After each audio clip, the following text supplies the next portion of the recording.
hero.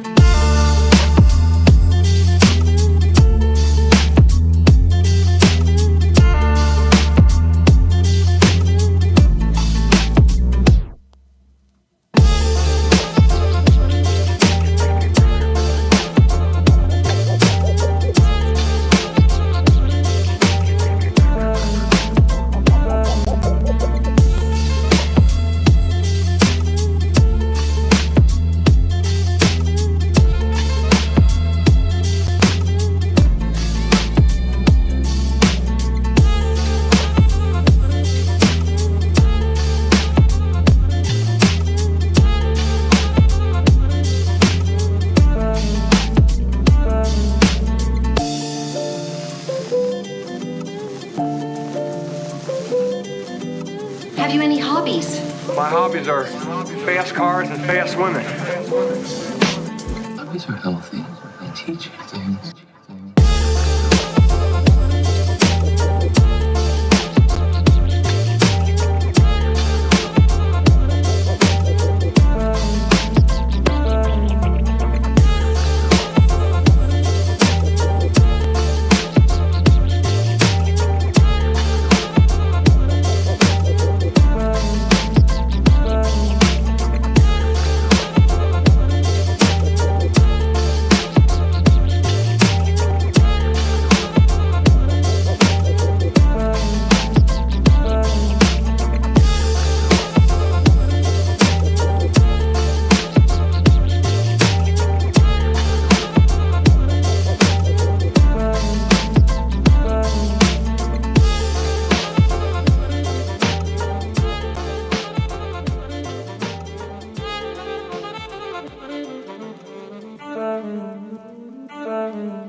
Are you ready?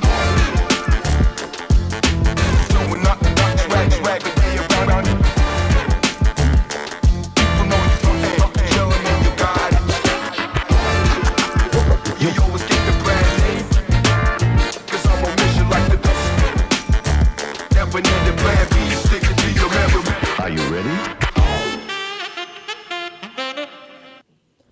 Welcome everybody back to Around the UFL. Bit of an impromptu episode tonight, but you know what? It's roster cut down time, and we've got a lot to talk about.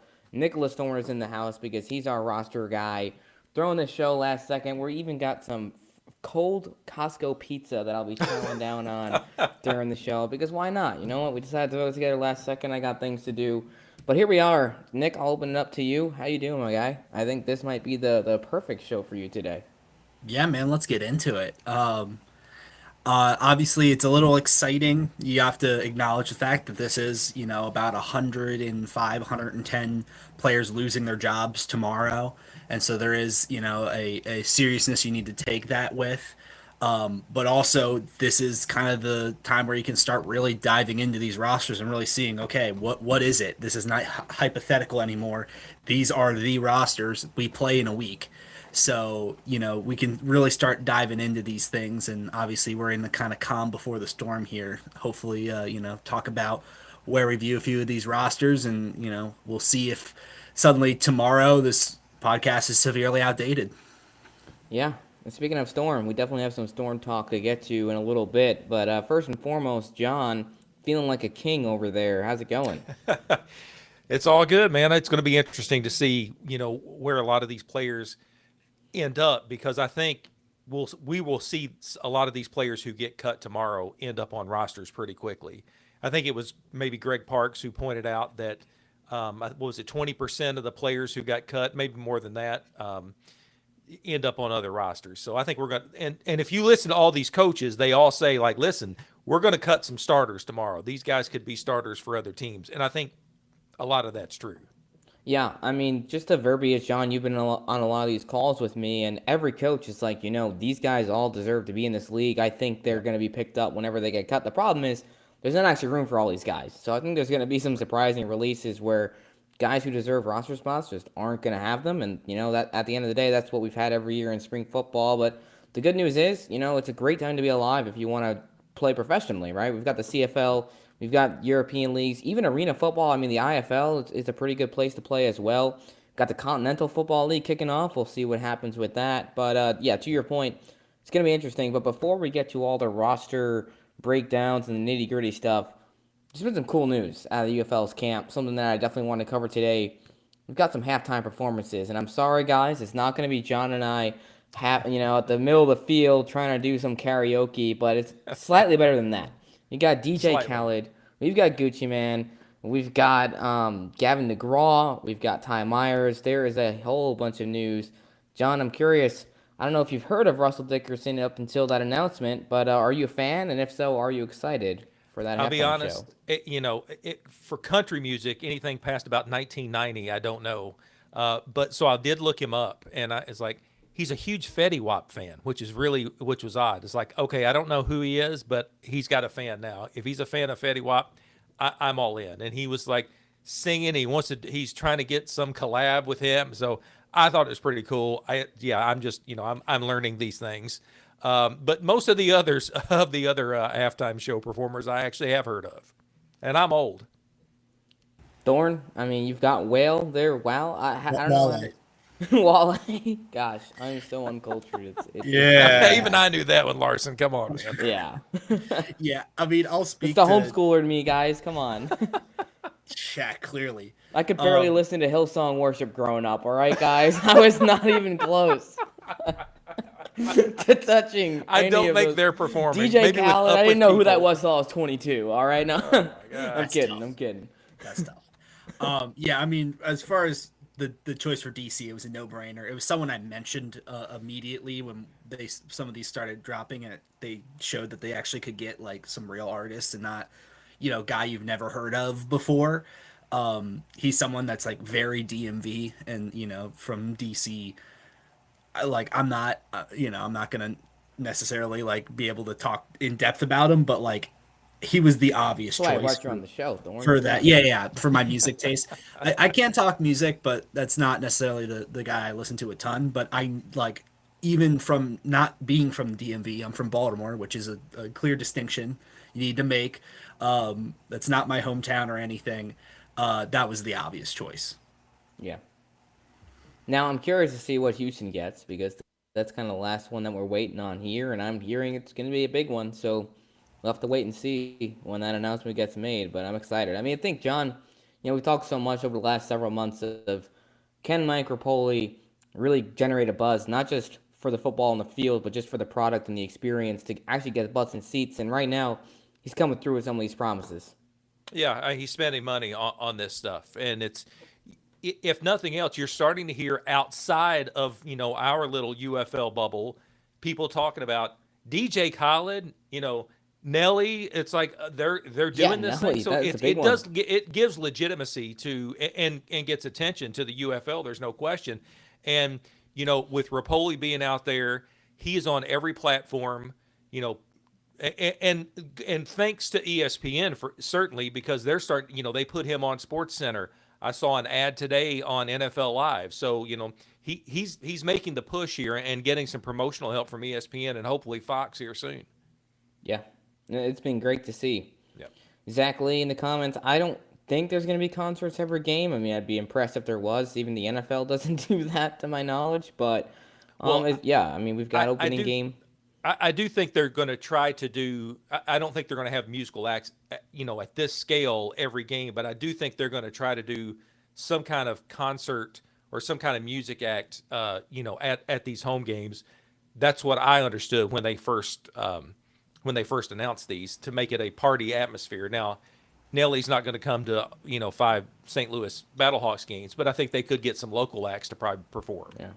And allegedly we have Mike Rapoli at all 5 Orlando Storm games. You already know he's bringing the party every week, no matter who the halftime performer is. It will be interesting to see, because if this is the acts they're getting for kickoff, are they going to go big for the championship game? That is something I think we could potentially look at. Obviously, nothing can top Marquette King and the Black Mood. Yeah, of course. But maybe they'll get him again. I don't. But now you got to combine King and the Black Moods, dude. And that's the only thing that could top what we've had so far. That's the duo we didn't know we needed. Correct. Actually, they were pretty good. I mean, it's peak. It's peak. But all right, guys. Hey, concerts are exciting. Yep, Abdul, you're on it. Black Mood's That's there right. waiting for the call. Quickly to answer Sandra's question here, there have been a couple artists that have at least shouted it out. I know DJ Khaled had shared it to his Instagram story and also linked to tickets for the Storm there, so that was pretty cool to see. I don't know if Gucci has shared anything yet. I don't follow him. I haven't been paying attention to that at all, but hopefully he does, and some of these other guys do. I know Ty Myers has shared some stuff, and he's collaborating on posts, so and he's got a pretty decent following for a young guy. So, yeah, exciting stuff. But enough of that. I think it's time to get into some roster talk. Thorne, I know this is what you came here for. I think to try to keep things organized, we'll just go team by team in alphabetical order. So we'll just start with the Birmingham Stallions and kind of go from there. This is really tough, and we're actually starting with possibly the toughest roster to break down and try to talk about here because I genuinely don't know who the Stallions are going to cut because the few guys that I kind of saw on the outside looking in are guys that have actually stepped up in camp and done well, especially like the wide receiver room. Guys like Cam Eccles-Looper, who's 30 years old, who's a veteran and, has kind of been in and out of the CFL. He's come in and he's made a lot of plays in camp. So, I mean, it's going to be tough across the board. Nick, I'll let you go first here. Thoughts on just what is AJ McCarron going to do? Because I don't know if they know yet. Yeah, I mean, I think when you look at this room, obviously it has the most amount of notable names out of any room across the league, period. Guys like Justin Ross, John Ross, Deion Kane, Laviska Chenault, Jaden Mickens, these are guys that like NFL fans know about. And so I think I named those five specifically to say that. I mean, we're getting into it immediately. One of my hot takes is one of those five, and maybe even two of those five, are going to be cut tomorrow. I think the reality of it is that there are a few guys, Marlon Williams, David Davis, and then I think like Marcus Sims, Cam Eccles-Looper, Jabre Barber could also factor in, but probably a little less likely to make the roster. I think one of those five is going to get cut, and I don't necessarily think they'll have to wait too long. We'll get into it as we go through these rosters.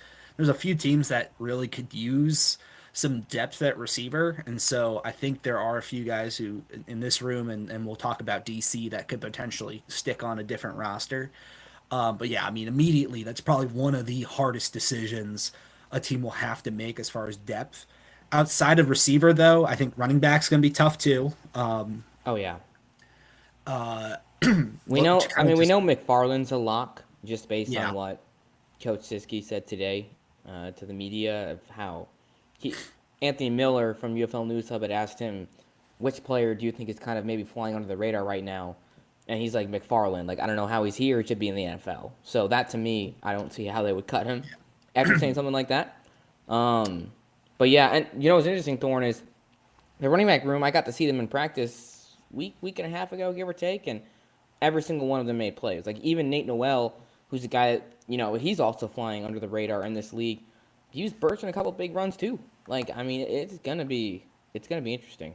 yeah. I think the secondary is the other place I would look at as like a particularly difficult spot to make a decision. They got a few new names at safety, so guys like Alex Cook, Hudson Clark, Shaquan Loyal, like obviously James can hopefully give in a little bit more there. It sounded like based off your article, JoJo Tillery, Trey Norwood should be locks, but that's going to be really tough. And then at corner, I think they go about five deep. So if you're keeping nine, I don't know who you're cutting. If you're keeping 10, I think those are the 10. But beyond that, there's a couple other wild cards in there that might surprise. But Yeah. No, I mean, JoJo, and I talked to him the other day. He's like, he doesn't even think his job's safe, and that's a veteran who's been there as a starter for so many years, and it just speaks to, like you said, the depth that they have. And looking at your roster docs helpful too, because these are a couple of guys that I see on the outside as well, like Jesse Johnson and Davion Ross. Obviously, those guys are very talented, but their lack of pro experience compared to a couple of the other pieces in this room, I think, yeah, can kind of hurt their stock. I also think at the safety position, Alex Cook was a guy who was flashing a bit in camp, but it's tough when these guys are constantly rotating, and I've only been to one Stallions practice. I really wish I would have gotten to another one because it would have been easier to kind of decipher who some of these defenders are. I was only there for about 45 minutes, and I'm trying to catch up on numbers. UFL doesn't do the perfect job at getting those accurate on the website, which, I know it's a process. But, yeah, John, I don't know if you've got any thoughts on this roster overall. I think O-line's going to be another really tough group to cut down outside of Chris Chernak, who I hate to, kind of put him on the spot like that because I wish everybody success, but based on his background compared to a lot of the other guys on this roster, I don't think he really stacks up when it comes to pro experience, when it comes to his tangibles. He's obviously a big body. He's got potential. But I think if you're looking to purely develop a guy, he might be better off going to a slightly lower tier league to actually get playing time. Yeah, I think, I'll defer to you guys on the, the personnel and everything, but I just remember, what AJ McCarron said about he said he and the coaches tried to get away from football for a while and go out to dinner, and all they could do was talk about how good, this training camp has been and how tough that cut day is going to be. So there is there is a ton of talent, and I think, just listening to it and listening to you guys and reading you guys, it seems to me that a lot of, if it is another 20% margin of 20% of the cuts end up on other rosters, I think a lot of that 20% might come from Birmingham if what we're hearing is true and what you're seeing. It was last year. They had, I think, multiple offensive linemen got cut that got claimed.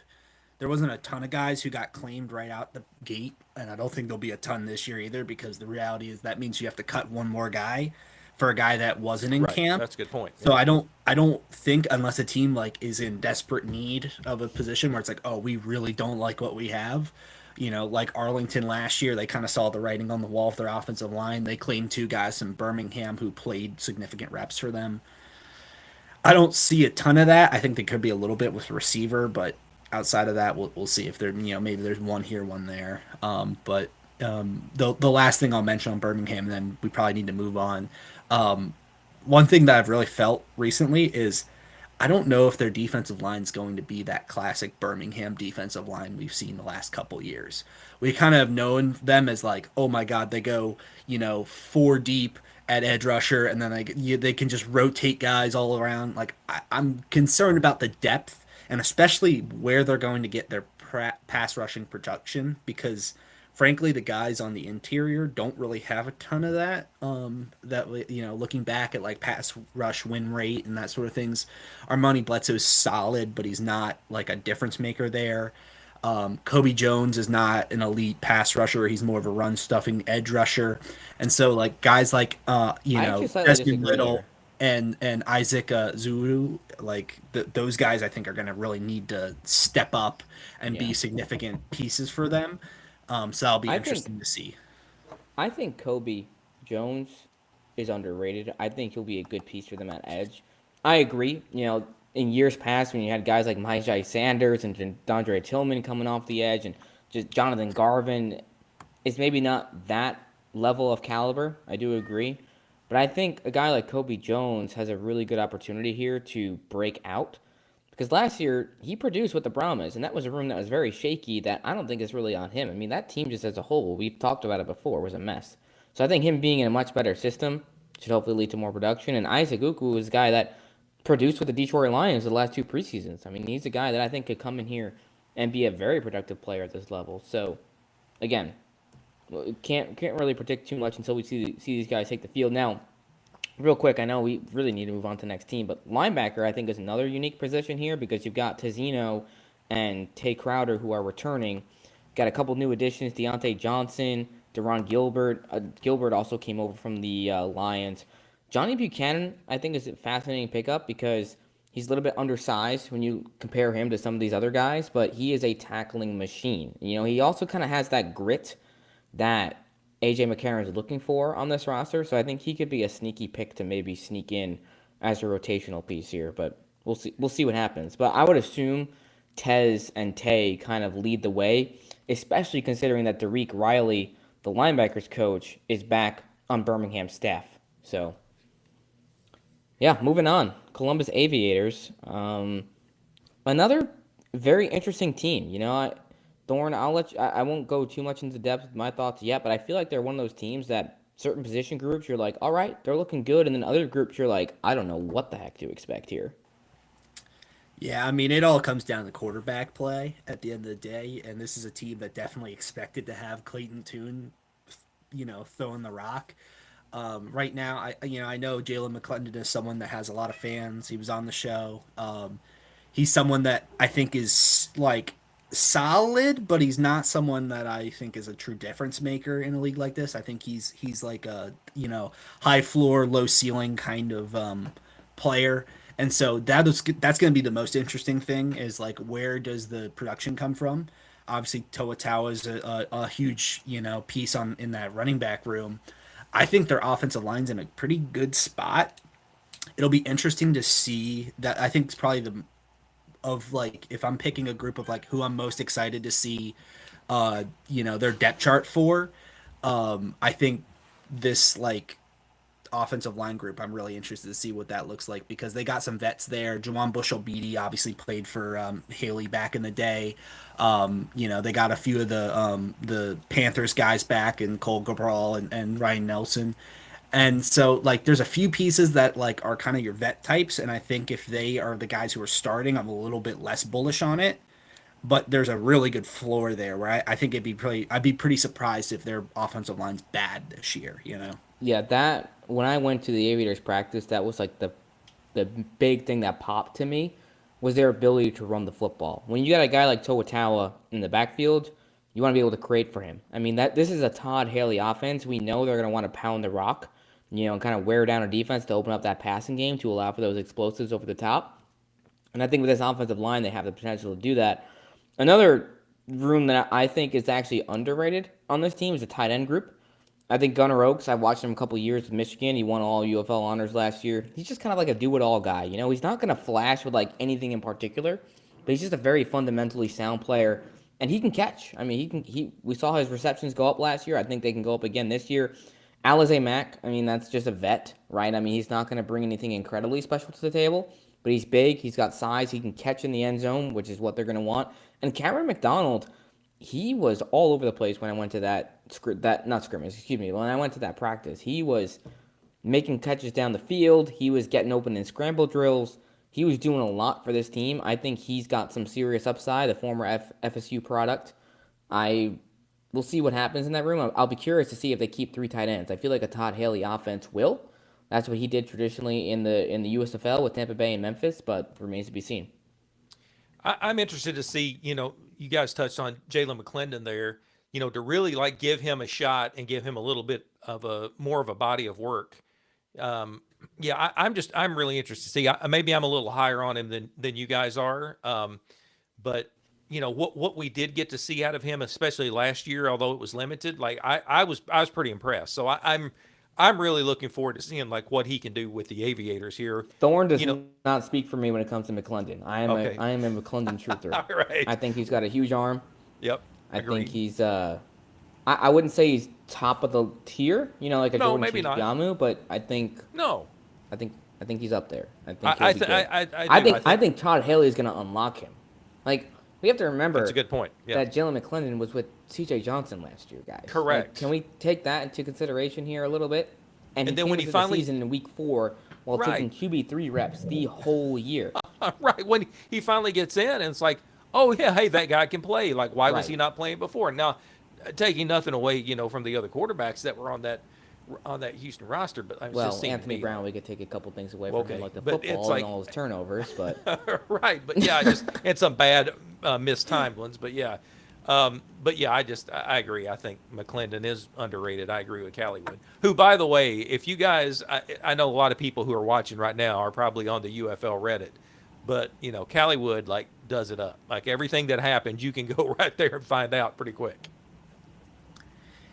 What I'll say about Jalen McClendon is I'm not saying he's not a guy who can start in a league like this.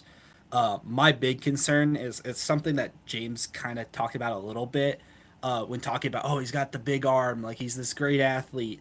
I don't really see that ever translate onto tape. Like he's not someone who has elite accuracy down the field. He's not Jordan Teamu, like you said. Like he's Okay, hold up. like he's not. He's not. No, I could pull up some stats if you need me to, but like the reality of it is that he's just not his accuracy. Like he's much more of a like short to intermediate thrower than you'd expect, given the fact that he has a big arm, and like sure you could pull up a clip of maybe him hitting a deep ball, but like that's not good enough. The guys who consistently make deep shots. I mean, here I could pull it up on like some of the stat line here of last year, but like for me, I think he's certainly like a great floor. He's someone that like will give you like starter quality snaps. Play action to Clinton. Wants to heave one deep, and he does. Man-to-man coverage at the 5. I mean, burnt. Pulled in by Keys. He was running out of real estate. Keys, it'll be first I look and at goal this for the and I see that Roughnecks. as a guy that can get the ball down the field. It ends up being a double move. I mean, that's a perfect throw in my opinion, but hey, to each their own. He was 8 of 26 on targets that were 20 yards or more downfield last year. Yeah, and he had like 4 throws like that were called back because the receivers didn't get 2 feet in bounds. That Sure. won't be a problem this year. That's also true. Thank you, John. So I mean like Thorn's out. He's done. He's like, what? I'm not- Why did I text James to do a show tonight? yeah, I'm not like I'm not saying he's not like like I still think No, he's in like Thorne, that, like, I get your drift. No, he's you're in right. that like You're right. 8 Yeah. to 6 to 9, maybe 6 to 10 range on like quarterbacks in the league, depending on how some of these younger guys look. There might be a universe where he takes another step. He is a little older, so we'll see if that's something where hey, this scheme really unlocks him. The reality of it is that like I don't think any of these spring football quarterbacks have particularly looked like that great under a Todd Haley offense, honestly. Like, Tayamu did not look good in 22. It was like complete bad scheme fit, so like I don't fully blame that. Cole Kelly was all right. He was okay, but he wasn't anything special. So we'll see. Maybe I look stupid at the end of this year. Like everything I say, obviously, is like my opinion, and we'll see if it's right or wrong. But right now, I think like it'll be interesting to see what that really looks like because he like to me he's much more of that like short to intermediate, passer. Like he's good in that range. Personally, but there's probably too much time on one player. Final comment on Columbus is the safety room. I'm a little unsure about because they've got Kyrie Woods primarily playing corner, which is what he's done with Memphis the last couple of years, and he's good at that position. I hope that they flex him to safety at some point, though, because he was playing some safety back in 2023. I think that's where he fits better.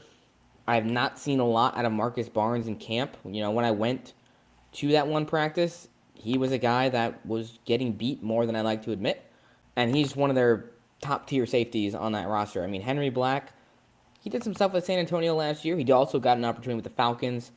That's someone that I think he's good, right? But I don't think he's necessarily a game changer, in the sense of really elevating your team to the next level. So that safety, the defensive backs in general, a lot of talent there. Cam Smith, former second-round draft pick. DJ Miller, Kedrick Whitehead. We saw what those guys did last year with the Panthers. They're really solid. O'Donnell Future, they like to call him OD. I mean, that's another guy that he was flashing in camp. So I think cornerback-wise, they're looking good. But safeties, Barnes, Black, Akeem Dent, Smoke Monday, Sean Preston Jr., I'm not super excited about that room. Like, there's not that one guy that pushes it to the top for me. So we'll see how it plays out. I mean, there's definitely talent there, just it has to be developed. And again, we're looking at a coach that hasn't really developed players much yet in Captain Munnerlyn. So Yeah, I mean, that's the biggest question with this defense is what did they even look like? I mean, I'd hate to I don't know, who does Columbus play week 1? Orlando. Orlando? I was muted. I would hate to be Orlando because I don't know what tape you're watching right now to try to figure out what you're looking at. I mean, like, that is Coach a Beck's really, got him. pretty alright. tough. And it's not to say, like, they'll be good week 1. It's just, like, I don't even know what your game plan with, there's no resume to look at. There's no, like, oh, pull up tape from, this small school. Like, no, there's nothing. So I mean, We'll Yes, see. but also, I mean, you can get an idea for what Todd Haley's going to want to do. I mean, you can kind of look at some of that Yeah, I'm tape. talking purely defensively. Oh, Like, okay, yeah, yeah, like, yeah. I'm not talking about Todd Haley or anything like that. Okay, I'm I saying got you. purely Defensive, like, yeah, yeah. like the that co-offensive coordinators in Orlando. That's an interesting challenge. And but like also on top of that, I wanted to shout out Kenny Walukas is like one of the best pass rushers in the league last year. I Amen. think he's a little underrated. He So underrated. if you're looking at just like pure win rate, there was like Derek Roberson and like maybe like one other guy in the league who was winning more consistently than him. And so he's someone that they've built this whole defense around in my eyes. Like there's a He's bunch going of to be a guys who are stud. solid in that room, but they're expecting him to be the guy this year.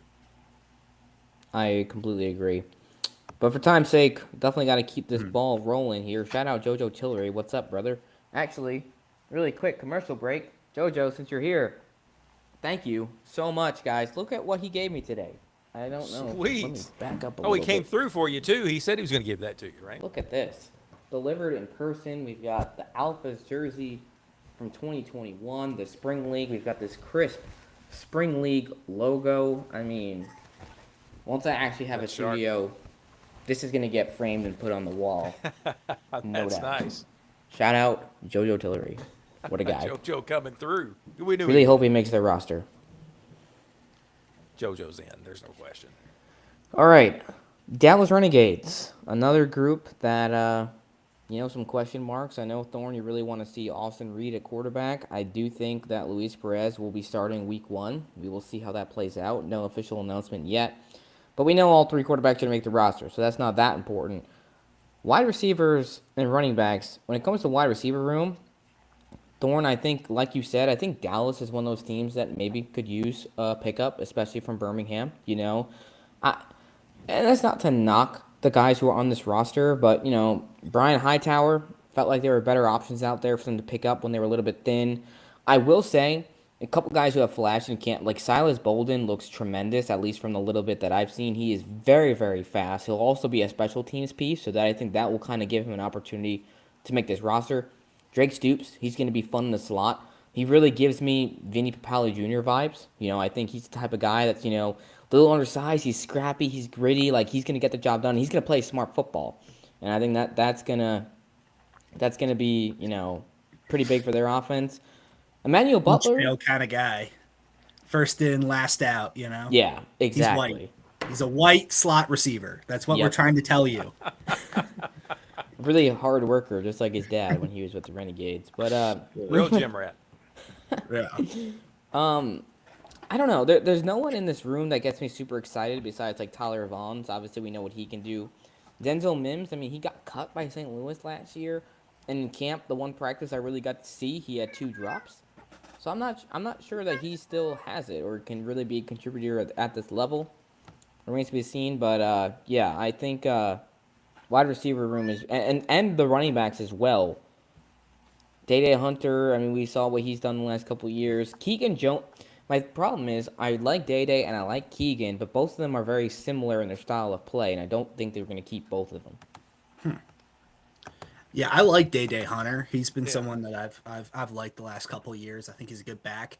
I definitely am curious because maybe Elias Merriweather can be like the guy, but right now it doesn't feel like there's like a true like, okay, this is their early down kind of guy. Day I feel like is more of a split rep kind of guy. He's not necessarily someone who, I mean, like that Anthony McFarland comment, right? Be that every down back. I don't know if Day's at his best when doing that. I think he's capable of it. Receiver's the big thing. I mean, right now I'm putting Deontay Burnett back outside because I just don't know who their starters will be. Maybe Silas Bolden can be that starting guy. Burnett's been more of a slot guy for Arlington. He hasn't really played outside since he was with Houston in 23. So, but it was tough for him to get outside reps when you got Javonte Payton and Isaiah Winstead and Tyler Vaughns, where now you've only got TV. So, yeah, I would agree. Yeah. I think that's a great take. I think he'll probably move back outside. Unfortunately, I can't confirm because I haven't really seen a ton of their camp, but Yeah, Yeah, and when I Greg look at Ward's that, there too. Is the another name I'd mention. He wasn't much for San Antonio last year, but nobody was anything in San Antonio last year. So we'll see if change of right. scenery. He was all right with like the San Antonio Commanders a few years back, and then he's like a long time NFL guy. He's been on the Eagles for like I think it was like 8 seasons or something like that, something crazy. I Um, think I think the Renegades' biggest strength right now is their offensive line, which is surprising. I'm saying that because last year was kind of a disaster. But you've got a couple returning pieces. Marcus Minor's back, but you look at the pieces they picked up. I mean, Keaton Sutherland, Sam Tecklenburg, Jake Burton, Jim Okorafor. Those are all guys who were starters for their respective teams last year in Birmingham, San Antonio, and Michigan, and they've all played at a pretty high level.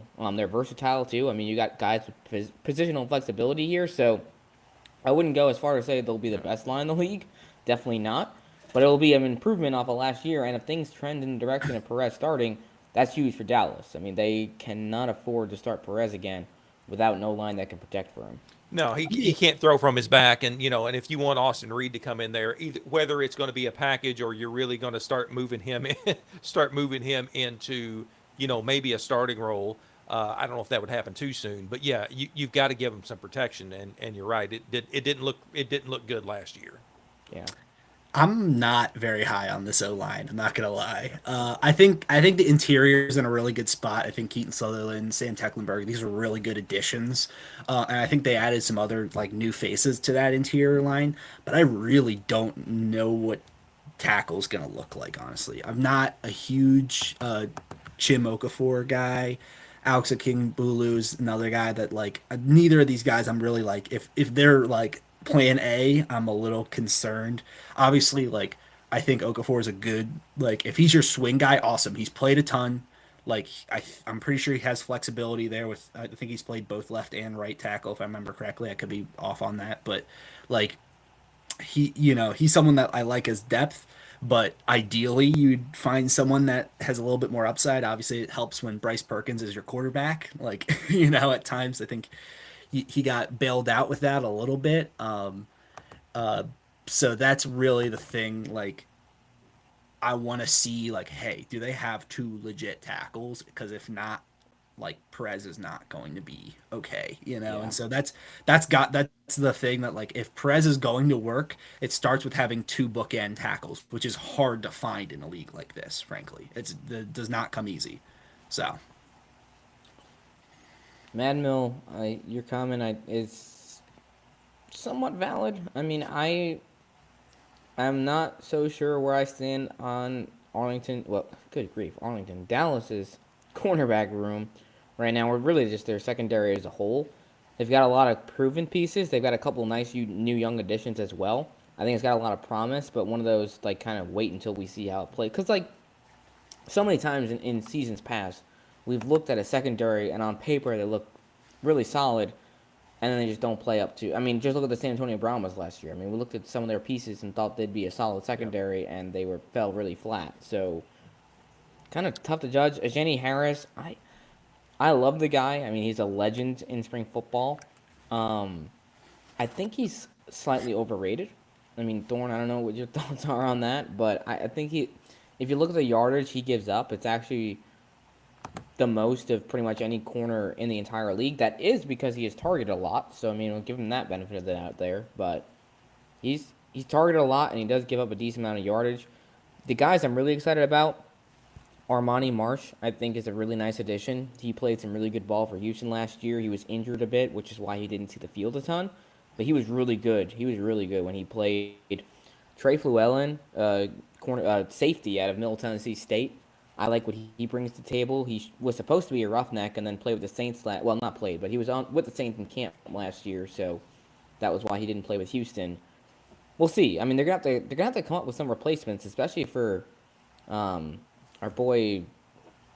Why am I blanking on his name? Price played last year, the cornerback. oh, Jaden Price. Jaden Price. Yeah, I was Yeah, thinking Sean Price. Jeez. yeah, yeah. I'll be honest. I kind of like the room. Sean Wade, Bobby Price, like these are guys who played a lot in the NFL, and so those are guys that like obviously will remains to be seen just how good they are, but like good process on adding both those guys. And the returning pieces, it's just a lot of like really solid starting caliber corners. Armani Marsh, I'm glad you mentioned him. He's someone that I felt like kind of got buried a little bit because Houston just had 10,000 good corners last year. Them in Memphis, for whatever reason, just like, just had 1,000 of them. And so he's someone that, I think could potentially be the starting slot. Genie Harris is like in this role. I love him in this role because like I think he's super flexible. Like he can play outside, he can play in. If he's not like you're not saying he's your number one corner, like I think he's perfect in the role this right now. If Sean Wade and Bobby Price don't work out, it'll be a little bit more questionable. But I mean, Stephen Jones is a solid, starting caliber cornerback, not anything special. Chris Steele's played a lot. Brandon Sebastian's played a lot. Like all these guys have played. So it's tough to say that they'll be like terrible, but I definitely the room depends on does Sean Wade work out, does Bobby Price work out? Because if they work out, the room will be can reach its potential. If not, it won't. Final shout out for the Renegades, Brendan Hall at punter, wearing 93, and he is 6'9". So very interesting. You don't really see that much from a punter. One, wearing a number in the 90s, and two, 6'9". That's pretty tall for a punter. All right, moving on to DC. Another interesting group. Thorne, you're very familiar with these guys. I think obviously we know where the quarterback situation stands. I think the offense will see a lot of the same familiar pieces that we've seen over the last few years. I mean, they've retained a lot of guys, brought in a couple new pieces with, Eric Azukanama at wide receiver, Montreal Washington, someone I'm really excited about. I also think Xavier Valade in the backfield is going to be a stud. Just seeing what he did in camp, the little bit of practice that I saw, he flashed. And he can catch coming out of the backfield.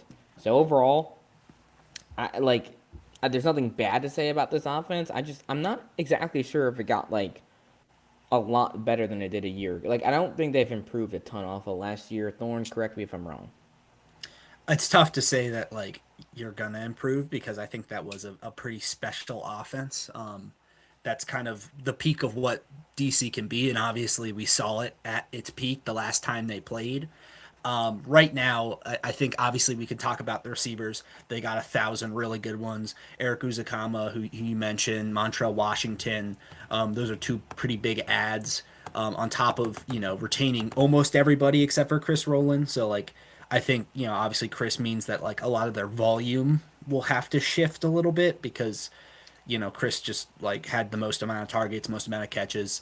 So they'll need someone a little bit more underneath, is that Montreal Washington. Right now, I was thinking maybe even Cornell Powell could maybe move inside. That's something they might be considering right now because they just have so many very good outside receivers. Like I wouldn't be putting Ty Scott or Braylon Sanders in the slot as much as I could because like they're elite on the outside. They're perimeter winners. They're the guys who can take the top off the defense. But the offensive line is going to be the reason why this team succeeds or fails. And there's a lot of moving parts. More than they would have liked, I'm sure. Obviously, losing Gunnar Britton, he got claimed, but also he retired. Mason Brooks got claimed. Yasir Durant is a free agent right now, but he would have to go through St. Louis because of the rights deal. So I would be shocked if he decided to come back. If St. Louis would have to be dumb to not claim us like an elite tackle, like a left tackle just fell on their doorstep. They'd be dumb to not take him. So I'm not expecting him to be back. Liam Fornadell's in the NFL. So is a guy like Solomon Kinley stepping up? Like, he's someone that he was highly touted as a draft prospect. He's been out of the league for a couple of years. And then they just have a bunch of new tackles. I mean, Jalen Duncan's a guy that if you're, a DMV football fan, you're familiar with. He was the left tackle for Talia back in, the early 2020s. And then Michael Tarquin, Trey Windig. They added Adrian Ely, who I would rather be more of a, kind of similar conversation with Okafor, where he's played a lot, but I don't think he's been very good. So he'd be someone that would be nice depth, ideally. And then a few other guys that are lingering around in that room. If the offensive line is figured out, they're going to be good again. And if it's not, they won't be. It'll, that's the difference between the 24 and the 25 DC defenders. Like, right. bar none. Like the team's almost the same. It's just that they figured out the offensive line. Jordan Teamu needs clean pockets. Like that's how you maximize a Jordan Teamu. So that's the biggest thing for this team. And then also safety. I'm kind of concerned about where that safety room looks, just because I don't know if there's like a true athlete, like kind of your classic free safety type in that room. They had Deontay Anderson do a lot of that last year, and I didn't think he was that was utilizing him in his best mode. Sam Kidd, Leon O'Neal, these are also guys who are more your strong safety. You like them a little bit more in the box. If you're doing single high stuff, ideally they're not the guy. You will see if Trey Dean comes back, maybe he can do it, but like that would be the biggest concern on defense. And obviously the edge room's different now too. So Yeah, Yeah, I think I'm looking forward to seeing Leon O'Neal. I mean, I think this is a really good opportunity for him now to play on on a much better squad, and he just to me that was like that was that was huge for him. Yeah, yeah. And I think Callie would agree. he'll fit that Blake Williams scheme of just hitting Yeah, hard and kind of being right. violent. I mean, I was just talking to yeah, Coach Harris today, and that's how he defined DC is we want to be violent, and that is Right. Leon O'Neal impersonified.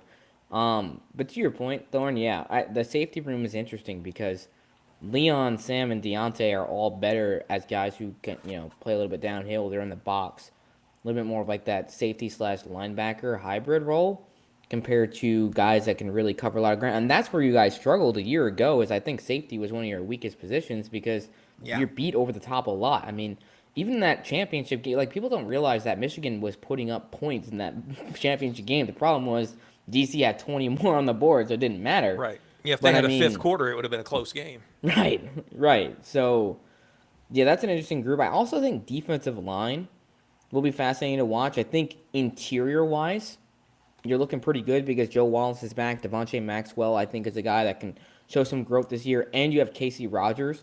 That's someone I've heard a lot about in camp. Former NFL guy. He's a big body. He's a good run stopper. I think that's what you've been missing on that interior line in the sense of, I mean, look, Joe Wallace is tremendous. Maxwell is a good player. But DC's run defense has always been a little bit just kind of yeah. Especially last season. So I think Casey is the guy that could really help on that side of things. Edge is going to be interesting. I mean, you lost Gabe Murphy.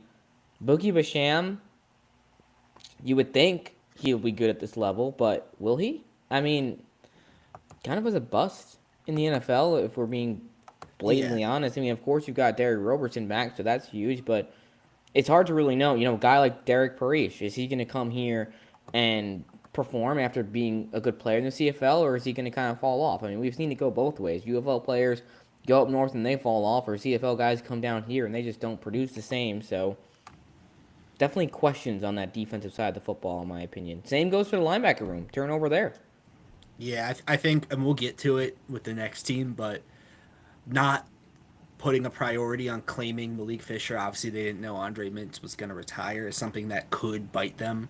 I think the room looks really good right now. I think Boogie Basham's someone that, like, we've seen a lot of guys who are NFL busts that come here and do a really good job. He's kind of that classic, like, NFL pass rusher type that tends to work, where like he's kind of a Breeland Speaks. Like Breeland Speaks did not work out in the NFL at all. He comes to the league a little older, a little developed, and goes hey AWOL. And there's a lot of those kind of guys. Taco Charlton's the type of that guy. So I do think the archetype is there. It's not unprecedented that he could come in and be very good off the rip. But obviously, it's unknowns. Kyron Johnson's another name I'd bring up. I think he's going to be pretty good too. He's another guy who's been in the NFL for a bunch of years. He was a draft pick a couple of years ago. So there's a few options there. I think they'll end up being okay.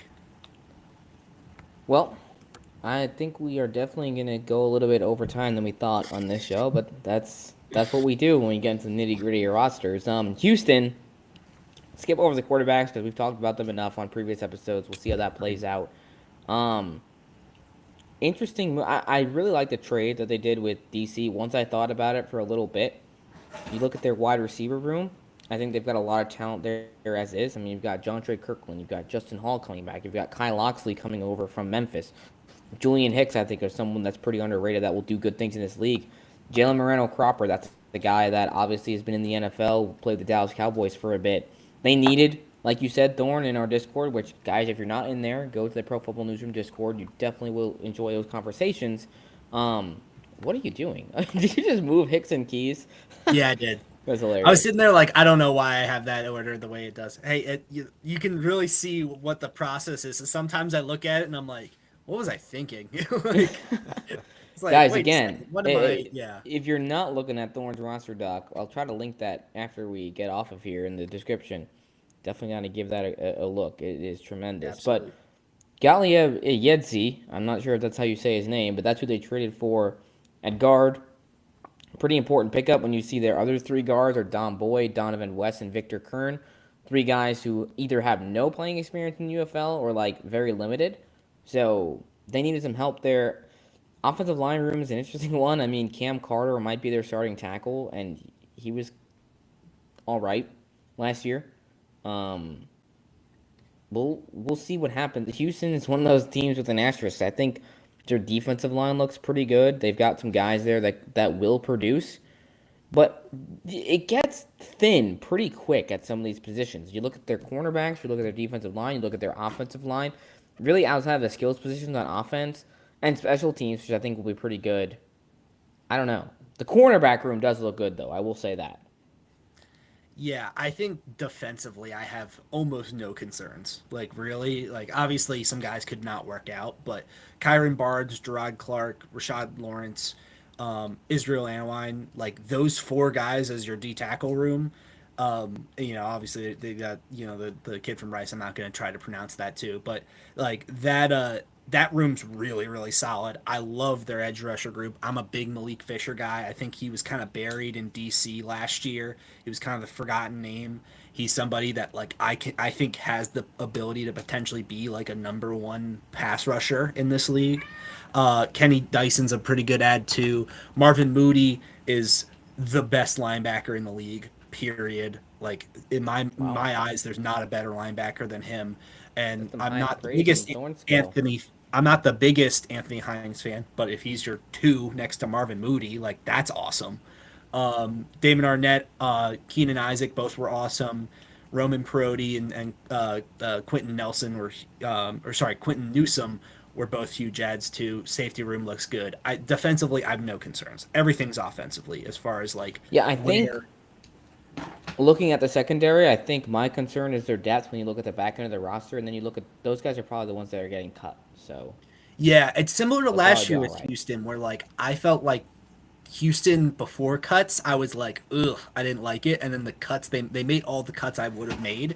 And then it's like, oh, suddenly this looks a lot better because there's not a chance that that guy who I don't like made it over the guy I did like. It's all the guys I liked. So that was something. Yeah, the cats are going crazy in the background. I was trying to be subtle about it. I don't, not much I can do there. But Thorne's starting to sell me on Houston now because to me, like on paper, other than Jontre Kirkland, which I was like, I mean, he's like so dynamic, but defensively now, I mean, if defense wins championships, you're starting to make me think that Houston's going to be in the conversation now.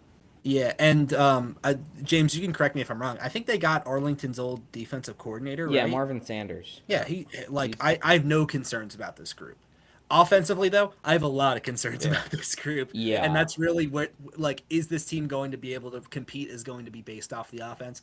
Offensive line, I don't see it. I think you had to trade away Braylon Sanders, who would have been like one of the best, probably their top, He was pass bowling in catcher. camp, man. I mean, I went to that joint Like practice and he was going crazy against the Kings. Sorry, they John. they probably It's going all right. traded away their top wide receiver for a guy who was a backup O lineman for a different team because the interior offensive line was just not good enough. They didn't do a good enough job in the draft filling that room out. I think tackle also is just a room that like there's like I think there's a chance it could be good if Cam Carter's the guy. That's like okay, it's fine, I guess. He's not terrible.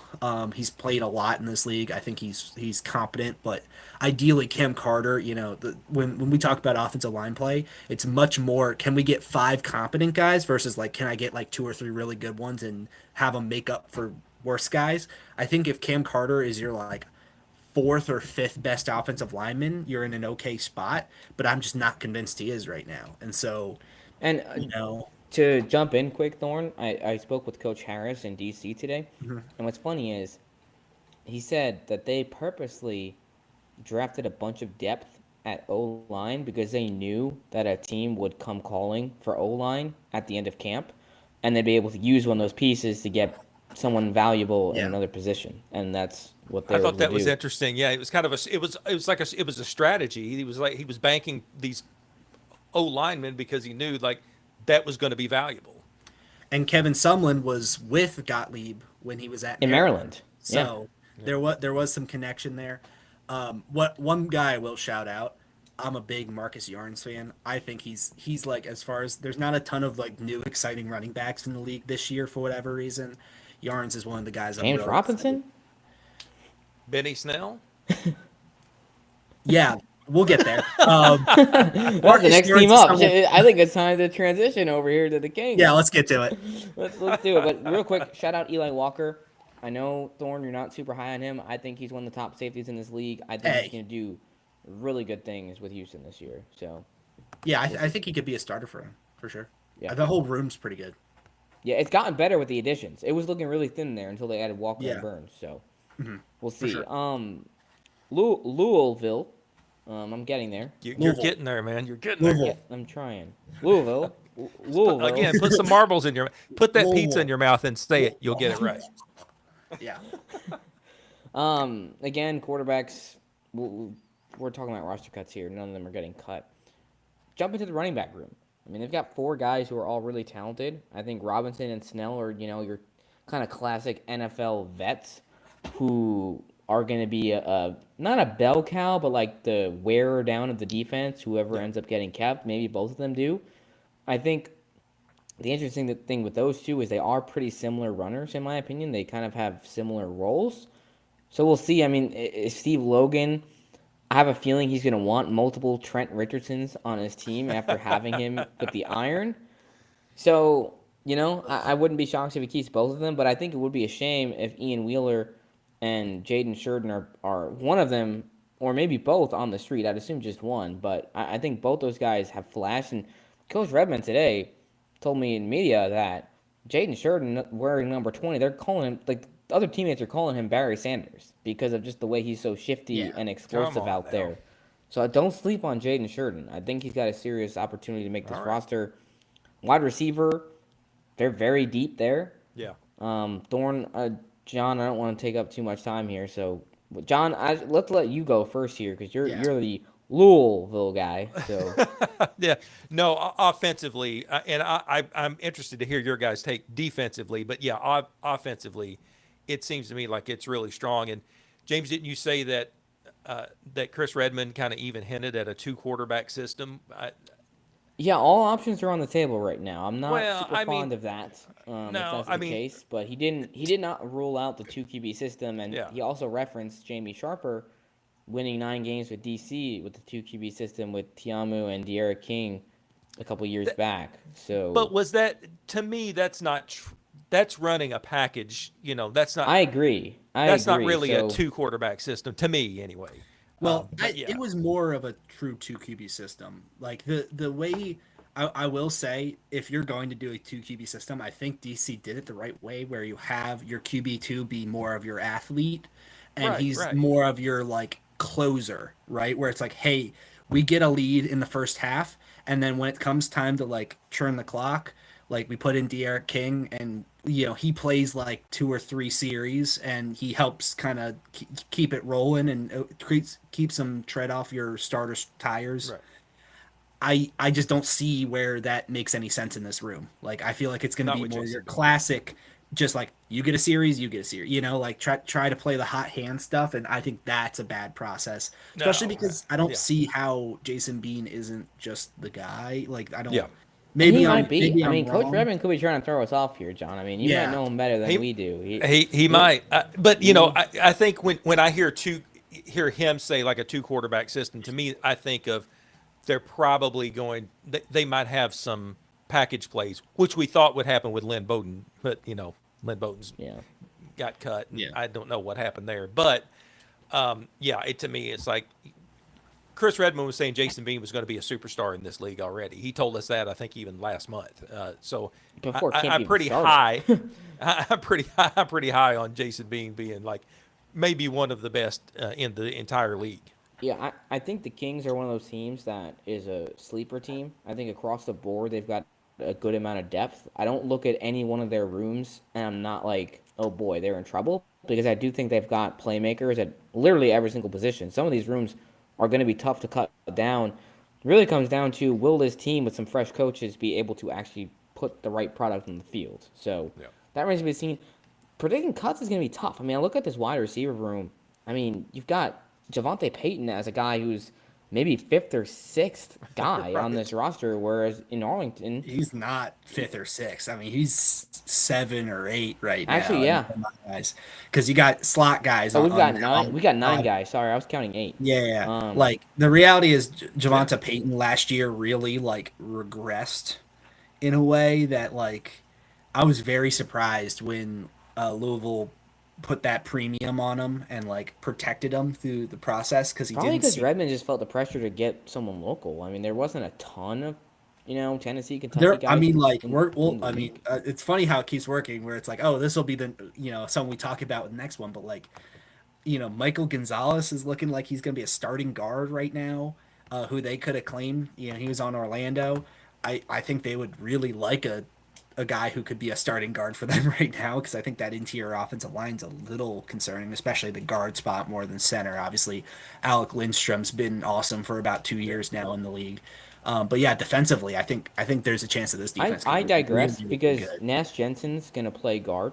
I mean, that's what he did with Memphis last year, and I thought he was Yeah. very good with the Showboats. I mean, didn't allow any sacks. If you watch the tape on the Showboats, he was like the only offensive lineman that was consistently playing well alongside Alec Lindstrom. So I think the two of those guys already having that chemistry will be big for the Kings. And when you add Mike McAllister into the picture, I think Willie Tyler's a serviceable tackle. Leroy Watson obviously has a lot of potential. Earl Bostic Jr. is a guy that I think could really bloom in this league. So I'm not as concerned. I will say the guard depth is a little iffy. Yeah, I think Nate at Gilliam, tackle- J.D. Dorenzo, they didn't have like incredible seasons last year. Mm-hmm. Keith Russell, strangely enough, is a guy that I know you kind of have low on your totem pole, but I think that's because he just didn't play much last year because Michigan had really good guards. I think he does have some serious upside with just his athleticism. So we'll see how that shakes out. Yeah. But I'll also mention this tight end group's really good. Zach Davidson's a legit ad. Like, that's the kind of guy that doesn't typically end up in a league like this. Trey McKitty was a highly drafted guy. And then, like, you're talking about, tight end 3, which, I mean, it was talked about in our Discord about, they had a little clip of coach screaming out, 13. 13 personnel. Yeah, so it's like, okay, we're going 3 tight end. Like, We that's might keep interesting. 4. I mean, Yeah, I doubt they keep 4, but like that tight end 3 is like Chris Pierce, who like was not great for Memphis by any stretch of imagination, but like he was their tight end 1 last year. And Jalen Windemeyer is another guy that like he like flashed. he could absolutely be in that spot too. So that I mean, room's every really catch of his with Michigan last pretty year was first solid. down. So We didn't mention Dallas. Dallas is the best in the league, but outside of Dallas, like that's probably number 2. defensively, thoughts? I mean, Thorne, I look at their secondary and I'm encouraged that it's going to be solid. I don't think it's top of the league, although I think that they actually could maybe get there if they gain chemistry early. I think what helps is if you got a couple guys like Cam Dantzler, Eric Garor, and Keaton Ellis, who all played together last year with the Showboat, so you've got a little bit of camaraderie there already. Bryce Hall, I mean, that's a huge pickup. That's someone Coach Redmond and Coach Sharper have talked a lot about in camp. It's going to be tough to cut some of these guys down. I would say, like, Corey Mayfield, Teldrick Ross will probably be on the outskirts. Rayshad Williams, I think, has a sneaky chance of kind of getting in there because he turned things around in Houston last year. He had a rough start, but came up with a couple of picks. I thought he played looked a lot better the final few weeks of the season. Mekhi Garner, watch him. I think he's going to make this roster. He's a guy that they've been playing at both corner and safety. And he was cut by the Renegades a year ago in camp, but, sometimes these guys get cut because they're just not the right fit for the right team. I think he's come to the Kings, and I think he's the right fit for what they're doing. I've heard a lot of good things about him, so we'll see what happens in cuts. But I wouldn't be shocked if he kind of leaped over Marquise Waters and maybe even Jordan Poke in that room. Yeah, I think the starting five for that group is just lights out. Like Cam Dantzler, Bryce Hall, Eric Garrer in the slot, Keaton Ellis, Kenny Robinson. It's tough to be. There's not a weak link in that five. They're all at least solid. And then you got some depth there. You talked about Rashad Williams. DeAndre Prince is another guy that I really like. Jordan Polk, Marcus Waters, you talked about. I don't know if they have like they're not super deep. They're not absurdly deep. I think there's some obvious cuts in these rooms, whereas like with some other groups there isn't. But in general, like that room's pretty good. And then like edge rusher is like crazy deep. It's a lot of new names. So like it's Jalen Allen, like he's a starting like he's a one in this league. Like Jalen Allen is like a guy who can be your top pass rusher. He was not put in a lot of great situations to rack up sacks last year because he was on a team that was constantly like behind and they're running the ball a ton. Like he didn't get a lot of opportunities, but he was like he wasn't quite that like top tier like with win rate, but he was like right below it. Like a guy who's firmly like a number one starting caliber guy. And then like they added like Xavier Carlton was real, pretty big ad. He was someone who like spent the whole year on the practice squad for the Bears. Daniel that's gonna be tough. That's a very tough name to pronounce. Grisiak? I don't know how to say that. Yeah, I think he's Grisiak. gonna be good. I saw him flash a bit in camp when I was out there practice. He's spent multiple years explosive. in the league, and he's someone that they put a priority on. They claimed him, and so TK McClendon, someone they added recently.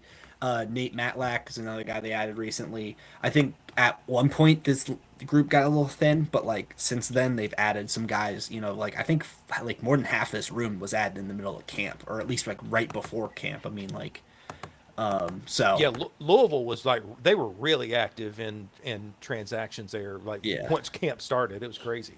Yeah, they had some guys not report, and then like Lorenzo Malden retired during camp, so there was some movement there. But linebacker will be an interesting room to watch. I mean, Cam Gill, obviously his resume speaks for itself. I'm assuming he's a lock.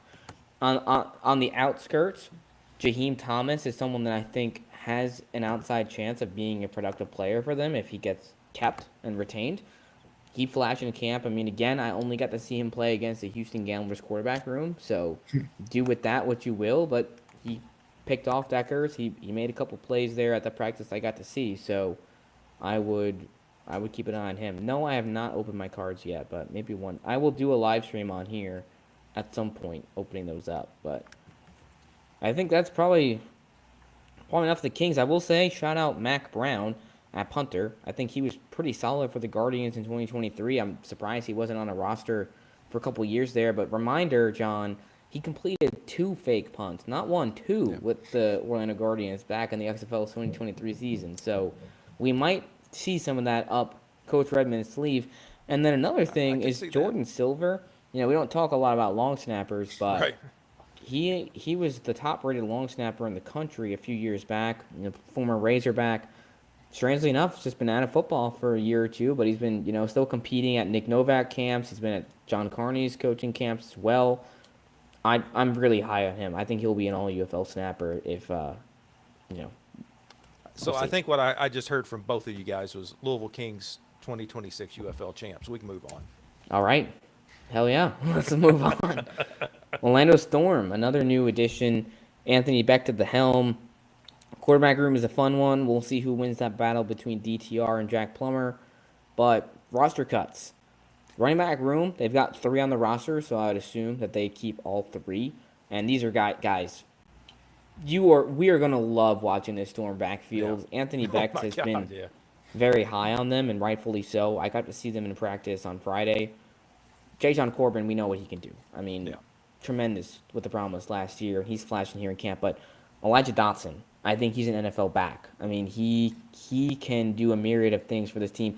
And Trey Stewart, he's a sneaky, under-the-radar, like, he's got legit talent. Like, I watched him burst through so many holes during that practice. I mean, he's going to be good. I think cutting down this wide receiver room is going to be very interesting, Thorne. I want to get your thoughts on this because some of these guys who are on the outskirts are still talented receivers that I think could produce for other teams. I think you look at a guy like Jerome Cap, who on paper, is he a standout receiver? No, but he's someone that Beck loves on special teams, and that's why he's been, a key player for St. Louis in that category the last few years. I would assume a guy like Sam Wiglas, he was a camp body. He was kind of in and out for the Battlehawks last year. He'll probably get cut. I can't believe I'm saying this, but I think Marquez Stevenson gets cut just because there's just so much talent around him in this room.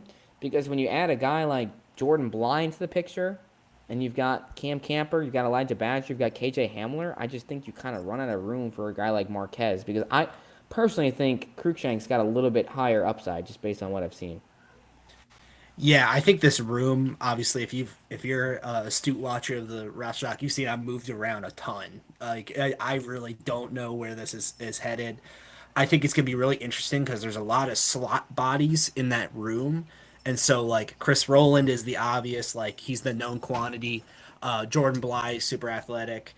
James has talked a lot about Cruikshank apparently looking really good in camp, so we'll see where that looks at. Marquez Stevenson's someone who's been productive. He was not great last year, so we'll see on that. D. Anderson's kind of in Also, that that's same. like a system thing too, because like Marquez was a guy that perfectly fit AJ Smith's system, right? He was their gadget guy. He was. Yeah. If you look at the 2024 tape, who was always in motion? Number 5, Marquez Stevenson. Last year, he hardly did any of that, so he's playing a different role. And obviously, with a turnover, Peyton Purdy loved Jacob Harris. They were constantly feeding him the football as opposed to getting it to some of their other playmakers. So, it's tough because of his lack of production last year, he feels like he's on the outside looking in, but he very easily could make this roster. Like, this wide receiver room is really tough. Yeah, I mean the thing with Beck is he's gonna have a ton of receivers. Like he's gonna have probably 7, maybe 6, but like probably 7. And so because of that, and obviously there's gonna be like 1 or 2 of those guys that are gonna be just like special teams guys, right? Your Jerome Caps of the world. So we'll see. That's gonna be really determining like what the back end of this roster looks like with that. Is who can play special teams. Obviously that's kind of always the case with leagues like this when there's only 43 active, like that 40 through 43 guy has to be someone who's playing, all core 4 pretty much, if it's going to be worth keeping them active. Yeah. But in general, this whole team is just elite. Like I'll be like, it's probably, them, DC, and Birmingham are kind of the big 3 of rosters for me, where it's like, okay, all these 3 teams seem like a cut above. I think you can make a huge argument that like Orlando's the best of the 3. Especially when you look at the coaching staff and just what Yeah, that Beck factors has into it and too. his. But like the offensive line, I think is going to be really fun. Obviously, James kind of talked about where it looks like it's headed with that. Samuel Jackson and Cole Schneider were 2 like home runs through this allocation process. To be able to get those guys and steal 2 like plus starters on the offensive line from other teams is huge. It looks like Jason Ivey And Jackson, I think that's a fun story because he played with the Jets this preseason. So Coach Becht, who covers the Jets for the radio up there, Right, he got a close look at Yeah. Samuel during the preseason. Yeah. So I think, and he's a local guy. right. So I'd assume that played a little bit of a role getting him there as well. And you wonder, maybe he was down there on the sidelines doing a little bit of recruiting. You never know. You never know. Hey, at the time he would have been recruiting him to the Battlehawks, but Jackson's like such an elite piece because he is legitimately like he can play 4 spots on the offensive line. He can be moved into guard. He can play both tackle spots. He played mostly left tackle for the Jets. He was mostly a right tackle for Houston, but he moonlighted at guard when injuries required it. And so he played everywhere. He's someone that kind of can make it so you get the best 5 starting offensive linemen out there. And so he's a huge add. At worst, he's like the best possible 6th offensive lineman you can have because he can literally fit in any different role. But in general, the thing I'm most excited about, like Anthony Becht with the Mark Colombo offensive line, it's been Unk City. Their youngest guy was Mike Panasuk, who was like 28 last year, maybe 27. Right. Like it's been like a bunch of like 30 plus year old offensive linemen. Abdul Beecham might have been similar. He was probably on the younger side too. But which is crazy. now we get Michael Gonzalez, who's 22, Mo Zavallo, who's 24, Jason Ivey's 24. Like we have some like young talent that like we can really see like what Mark Colombo can do when he gets his hands on them, and so that's really exciting. And then defensively, like this looks like another very good kind of Battlehawks style defense. They've kind of been able to pick and choose their guys. They've retained a bunch of those dudes. Chris Garrett's someone that was talked about like, hey, he could really step up in a big role, and I think he's capable of it. He's been very good as like a rotational guy for them for a couple of years. Frankly, I was surprised he wasn't the starter last year over Travis Feeney. Like he was that good. And Keyshawn Banks is another big ad for that room. Jasheen Davis is someone James pointed out. Like I was kind of looking at him too as potential breakout. And in the secondary, they haven't just like rested on their laurels. They got potentially forced new starters to this spring football space. So across the board, I just think they're in a really good spot. And so we'll see where the cuts go. I think this is a team that like I wouldn't shock me if a couple of these guys end up on other rosters because of just how deep this team is at basically every spot. Like there's probably going to be someone cut at each position group that I'm like, ugh, that's someone that can play. Yeah, I mean, I'll kind of leave it at that because you covered it really well. The two little pointers I wanted to bring out defensively, Keyshawn Banks, watch him. I think he will be a stud in this league. He was looking sharp. Linebacker room is one that I'm a little bit iffy on just based on what I saw at one practice. So again, I'm not going off of a very large pool of plays that I got to see. Based off of what I saw there, Tavante Beckett did not practice, so that also played a role in that. I mean, we know what he can do. He's been a top tackler in the league, so he'll obviously be linebacker 1 in that group, I would assume. Andrew Parker, Deshaun White, Deion Jennings, a couple of younger guys that have upside, but they'll have to kind of develop here in camp and continue to progress. In the cornerback / secondary room, well, actually safeties, Josh Mickens, I think, is on the outside looking in. I mean, that's a guy that DC cut last year. He was just a little behind the ball. Ravarius Rivers is someone that I did not expect to flash as much as he did while watching him during that practice. I think he's sneakily going to make this roster and be a rotational piece for them in the secondary. And Mark Gilbert, I mean, he's been around for forever in this space now. He's played well, and Beck has talked about him a lot over the last couple of weeks. So I would predict that he's kind of moved his way up the ranks in that secondary group to kind of stick. But guys, I mean, before we end to talk about Orlando, we got Lamar Jackson in the UFL. I mean, how cool is that? So You love it. hopefully Beck keeps him. That first Lamar Jackson interception post is gonna hit like crack. It's gonna. I'm excited, but all right, guys. I think we've got some St. Louis fans still in the chat. I know you all have been waiting for the Battlehawks talk, and I promise I didn't leave them for last because I hate them. It's just going in alphabetical order here. We can talk about the quarterback room really quickly because we did get some news today. I don't know who broke it, but Ben Wooldridge is being released by the St. Louis Battlehawks, and kind of an interesting story there. I'm not going to go too into depth to what happened there, but you can kind of read between the lines. Ricky Prohl yesterday did say that the starting quarterback position has come down between Harrison Frost and Brandon Silvers, and now Ben's no longer on the team.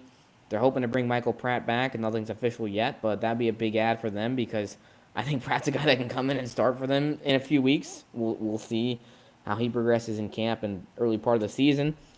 But overall, running back room, Thorne, I don't think you're as high on these guys as I am, but that's because I think Kevon Latulis is going to be very, very good. He has flashed like crazy in camp.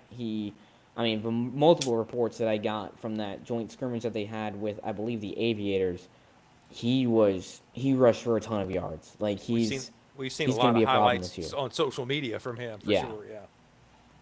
He's going to be a problem. I like Latulis, and I think he could be RB1. Jeez, RB run. It's getting to the end of the show, guys. He will be running the ball as running back, I would hope. Yes, I bet he will. Yeah, I mean, I think we got to go back to quarterbacks for a second here. Obviously, it seems like Brandon Silvers would be the guy of the two. He was with A.J. Smith in 2023 with the Houston Roughnecks. He has familiarity with that offense. He's the vet guy.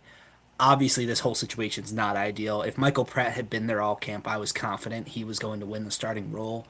and now you're in an awkward spot where like, okay, is he going to be ready next week? Probably not, but like I think at some point you're going to have to go with him, and maybe there'll be a natural kind of shift at some point during the year. But I mean, Michael Pratt did it to himself, right? There was the talk of him not reporting, and now he suddenly is back in. Like that sucks, and so the Yeah, I fact mean, he that did it to himself. I think he was kind of waiting on trying to get an NFL deal lined up, and it just didn't come to fruition. yeah, So that's so that's it's tough. As And for that like, sounds like I'm sorry. That sounds like, and that might, as you were kind of alluding to there, could put, if Brandon Silvers is the starter, puts him on a shorter leash if Pratt is in there and when he starts to get up to speed. yeah, I think both whoever the starter is going to be on a short Yeah. leash. Brandon Silvers is somebody that was benched by AJ Smith already. Obviously, everyone makes that connection, but like they kind of forget like that did not end well. There's a reason why AJ didn't bring him to San Antonio when they had the option to. Right. And so with Silvers, I think the tape he put out, obviously very limited with St. Louis last year, was promising. And He looked really good, that small body of work. You're right. yes, and so like I don't want to overreact to a small sample size, especially because St. Louis had like not been able to be effective on deep passing game at all year, and so teams were probably like hedging their bets on that a little bit. So when suddenly Brandon Silvers could actually like hit some of these open windows, maybe he had a little bit more room to work with. But he's somebody that if that is just what he is now and he keeps showing that, I think Brandon Silvers can actually be a pretty solid quarterback in a league like this still. But I just cannot trust it because we've seen it all fall apart with him. And, he's not Luis Perez. And so it's a tough situation to be in where like it seems like he's the guy. Harrison Frost is complete unknown. I got nothing on him. He's a guy who was at West Georgia back when they were a D2 school. He was the QB3 with the Seattle Sea Dragons, did not see the field at all. Then went to the CFL and has barely seen the field there. Is kind of he's been buried behind like Bo Levi Mitchell, who's like one of the top, like a Hall of Fame CFL quarterback. So, it's tough to say how much of that is him, but like he's 27 and he's never really even started a game. So it's just tough for me to say anything about him other than the fact that like he's not very mobile. He's not someone who's like a dual threat at all. He's kind of similar to Brandon Silver stylistically, but like I don't know how good he is. He just hasn't played. And so we'll see on that. I think ideally, though, Michael Pratt is the guy shortly. And God, they play DC week 1. I like that could be ugly, being honest, because as we keep going through this team, I'm just not very high on St. Louis's roster right now. You talked about the running backs. Like I like them. I think that's a decent spot. It'll be interesting because everyone kind of got a promotion because Sailors obviously is on the Lions. I think passing wise, I could see potentially like a Kylan James. Really, Kylan James is the only one who has a chance. Rajai Harris, I guess, a little bit. But like, who's going to be the passing guy? Because there's always been that kind of receiving threat for AJ. There's always been that kind of outlet guy, and I don't know who it's going to be. Maybe it's Jarvian Howard, and I'm just overreacting to it. But that wasn't his game last year. That was much more of a Jacob Sailors thing. Freddie says don't overreact, Thorne. So I'll try not to. Sorry. Receiver wise, I don't like Jaquan Jackson's a huge ad. But the receiver room outside of that, Hakeem Butler was hurt a lot last year, so we'll see if you can get. Thorne's getting dragged in the comments. Man, Right okay, I was My gonna bad. drag him now. on We're all the way Hakeem back Butler, to but- Columbus. What is going yeah, on? okay. I said that an was hour 40 ago. minutes All ago, right. guys. He's changed. He's Yeah, changed. no, The he's past dude, is the Jalen past. McClendon for MVP, Let it guys. go. Yeah. I've moved past it. I'm not here to comment on, Look, yesterday's news. I think what I'm most excited about is the wide receiver room here because I think, I was just Hakeem talking about how I Butler- didn't like the receivers. That's Hakeem go on. Butler Sorry. and Ja'Cour Pearson, Frank Darby, these guys in a AJ Smith led offense, I think can all really produce. So, Justin Smith too. But Yeah, I think Justin Smith is someone who's really interesting. He's never really been the guy in any of these, like AJ Smith offenses. I've kind of thought he could be. He's super explosive, super fast athlete, but like he's just never been the guy for whatever reason. Darby, Ja'Cour Pearson, Blake Jackson. I mean, really the whole. It's tough to say anything about a lot of these receivers because like the quarterback play last year was terrible for St. Louis. So like they all took a dip. So like, what is Frank Darby if the quarterback plays good? What is Ja'Cour Pearson? What is Blake Jackson? Like, I think Blake Jackson and Ja'Cour, it's been a while since those Seattle days, and they've never really been as productive as they were back then. And so we'll see on what that looks like. But yeah, that whole room is just going to be kind of interesting to see. Okay, yeah, fair enough. All right. I thought O you were line is a huge question mark right now. yes, and that was the other part of that was like AJ Smith has never been like a guy who's necessarily had a great offensive line. It is interesting. There's just a thing I've kind of thought about with like those old Houston teams. Like they had like oh man, what was that guy's name? Jack Snyder, who was pretty good. They've had Alex Mollett. They've had a few pieces, but they've never really had a like above average offensive line. And part of that is just kind of how these leagues operate. Because if you're getting a guy who's not an NFL quality offensive lineman, the reality is that they're a lot better going forward than they are going backwards. And so when you're asking them to be in pass protection for like most of the game, that is something that like will probably hurt their their PFF grade or whatever, like but got a ton of young guys. Obviously Mike Panasuk's all UFL center, so you feel good there. But you really just don't know what you have in that room at all. It's a bunch of unknown quantities. So, and then defensively, I think they're good, but then I'm also a little worried that they're a little bit too reliant on like guys who've played a lot in these leagues. There isn't like the D line, I think, has a little bit more of that, but like especially the secondary, there's not a single guy who's a new spring football guy, which is crazy at corner or safety. Well, yeah. I know. That was and so something that's- I talked to Coach Prohl about. I was like, wow, like it's just all got retreads, really. And Yeah. I do think this room has a lot of potential when you look at the starters. I think it's where you get to the back end where you're a little bit like, like where is this going to stand now? Thorne, you look like you're disagreeing with me, but No, I think Luke Barku, I mean, that's a guy who was tremendous with the Brahmas a couple of years ago. He's been in the NFL the last few years, which is why he hasn't been in spring ball. Nate Brooks, he's kind of like a high risk, high reward type of player where, he will bust on some plays, but he also was all UFL in 2024, and he's been a proven guy in this scene. Daniel Isom's kind of an underrated slot corner.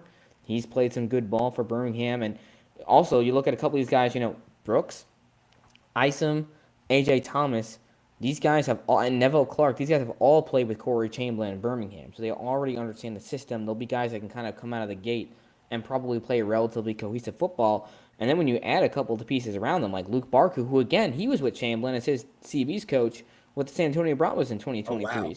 Didn't know So, that. yeah, there's a lot of connections there for those guys. And then when you add in a couple pieces like Jordan Mosley, who Chamberlain is also familiar with, Cam Kelly's just been kind of a solid safety. I mean, he's nothing like incredibly special, but he's a good rotational piece. I mean, he'll be a solid player there. So when it comes to the defense, I'm not super concerned about the secondary because I would assume the fringe guys like a Taylor Hawkins, Miles Sims, Mac McCain, those are probably the guys who are going to get cut. So I'm not even really concerned about the production there. And I would hope that a young guy like Sean Fresh can stick around because I thought that he played pretty good last year for the Brahmas, the couple of games that he got snaps. So we'll see how it plays out. But Yeah, Fresh is an interesting piece because he is true 5'7.5". So like, as an outside guy, I mean that's really is- tall, isn't it? I mean that's Yeah. Like that's not typical. Like that is Yeah. definitely odd. That's why the NFL didn't like. He went right to the UFL and he knew like, okay, this is not happening. It's because like if I like it's not to say he couldn't eventually be an NFL guy, but like that's why he made that jump real quick. And that's just he's just a little like frame wise limited. But he is interesting. He's someone that like I'm not putting as like a starter because like you said, Luke Barku, Nate Brooks, Daniel Isom, those are really solid. I will say a similar thing when we talked about DC. AJ Thomas, Jordan Mosley, Cam Kelly, Michael Ojemudia, if he's moving more to a safety role, I don't know if that's really going to be the case. None of these guys are that kind of like true free safety, so we'll see on what that kind of is. Trey Norwood did a little bit more of that kind of role, was a little bit more of a coverage safety, so we'll see on that. There's a lot of good pieces around this team, but I just in general, I think they could have done more with the resource they had through the draft, and now we're kind of starting to see that. But that being said, if Michael Pratt gets in there, I think they have a chance. Just because, like, if the quarterback position's right, and I'm a big Michael Pratt guy, like, it can make up for a much weaker team. And so we'll see how that all looks. I obviously you feel good about the coaching. Like these are two guys that are known quantities as your offensive defensive coordinators. But it's just a team that I'm curious if they're going to have a little bit of like the 2024 Memphis Showboats. I think that's like an extreme example of like a team that kind of it's like, okay, we're going to get our guys back and we're going to get a bunch of, USFL guys and just run it back. And, that It didn't work out that way. didn't work out then. And in general, I think you got to have a healthy mix of like, hey, we're going out and we're getting good players that are new, while still, keeping your core together more or less. So we'll see how it looks out. But like right now, St. Louis is not a team I'm very bullish on, honestly. John, anything? No, I mean, it's hard to disagree. Listen, I added nothing to this. You guys are the roster geniuses, and you see them up close and personal. But Yeah. but no, at first, you talk about St. Louis. I was kind of the same way. I thought like, they're going to be right up there again, and I like Ricky Prohl, and I think he can do some really good things as a head coach. But yeah, you've got to have the talent, but you also have to have the depth. So yeah, I'm gonna start listening to you guys now. Don't do that. You don't need to do that. I don't think we need much more listening, to be honest with you, because we're running over time here. And Yeah, this we've got more hour-long talking, podcast so- is into its 90th minute now. Yeah. Look, I was trying to keep it shorter today, but No, it's good stuff. it's tough. I'm And there's so many brief. players and things to talk about, It's just Yeah. been a good episode, but I think that'll probably about wrap it up. I don't know any quick final comments. And, one thing I do want to say quick as we close this show, all these players, we just want the best for you guys. We do shows like this to just try and we're doing this for the players, right? We're doing this to give you guys a platform and just try to build the UFL so you guys have a chance to keep playing. So keep your heads up. It's going to be unfortunate to see cuts tomorrow. We all hate to see it. It's part of the business. You guys understand that. And hopefully these guys end up somewhere. But, anyone online, as the cuts come out, I'd say let's just, be mindful, be respectful of these guys. They've got families, they've got livelihoods, and they got careers they're trying to keep alive here. So wishing everybody the best as Cutdowns are quite literally being made like right now and into tomorrow. So Yeah, that's what it sounded like. Days. Sorry, yeah, I think Anthony Beck had said it, or one of the coaches had said like it's happening tonight, and maybe the majority of those happen tonight. We'll learn about all of them, I guess, tomorrow. Yeah, that sounds about right. So, and Thorne's gone. He's cat sitting. Yeah, I got it. I got it. two of Yeah, them. screaming. I know how it goes. Yeah. Well, guys, this was a fun show. Everyone, appreciate you tuning in. Hope you enjoyed this little impromptu ATU episode to break down all the rosters as best as we could here, kind of predicting some cuts. And we're just over a week away from kickoff, March 27th. John Lewis will be there. That's all the reason you need to show up to that home opener. So, why else would you not want to go? I'll be there. Yeah, exactly. I mean, come on. He's a celebrity. Right. So around the UFL, I mean, it just automatically gives you that Huge. stamp. So I mean, that's on my resume. it better be. But until next time, guys, this is Around the UFL. Again, appreciate everybody tuning in, the support. And stay tuned because next week, hopefully, we'll have a pretty big show as we wrap things up into the regular season. I can't believe we're finally saying that. So it's been an awesome offseason, and I think we're ready to roll. See you in the next episode, everyone.